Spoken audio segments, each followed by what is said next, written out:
বাদাল জুমা কত রাকাত? প্রতি সপ্তাহেই আমাদেরকে সালাত আদায় করতে হয়, জুমার সালাত। শ্রেষ্ঠ একটি দিন, এদিনেই কিয়ামত হবে। এদিনে আদম আলাহিসাল্লামকে আল্লাহ তাআলা সৃষ্টি করেছেন। আদম আলাহিসাল্লামকে পৃথিবীতে এই জুমার দিনেই পাঠানো হয়েছে। জুমার দিনে দোয়া কবুল করা হয়েছে ওনার। জুমার দিনেই কিয়ামত হবে। তো এই জুমার দিনে আমাদের 2 রাকাত ফরজ সালাত পড়তে হয়, বা ওয়াজিব যেটাকে আমরা বলি।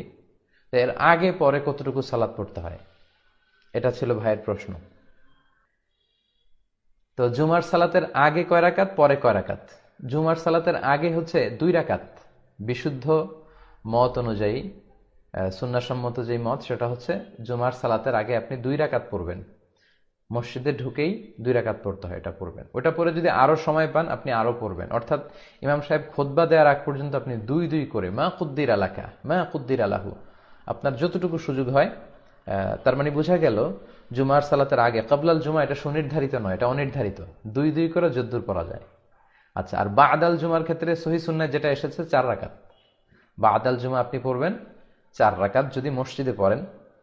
আর যদি ঘরে গিয়ে পড়েন তাহলে 2 রাকাত। আল্লাহ রাসূল সাল্লাল্লাহু আলাইহি ওয়াসাল্লাম মসজিদে নববীতে যখন বাদাল জুমা পড়তেন তিনি 4 রাকাত পড়তেন। ঘরে গিয়ে পড়লে 2 রাকাত পড়তেন। তো আশা করি বুঝতে পেরেছেন যে কাবলাল জুমা অনির্ধারিত, দুই দুই করে যদ্দুর পড়া যায়, আর বাদাল জুমা 4 রাকাত, ঘরে পড়লে 2 রাকাত।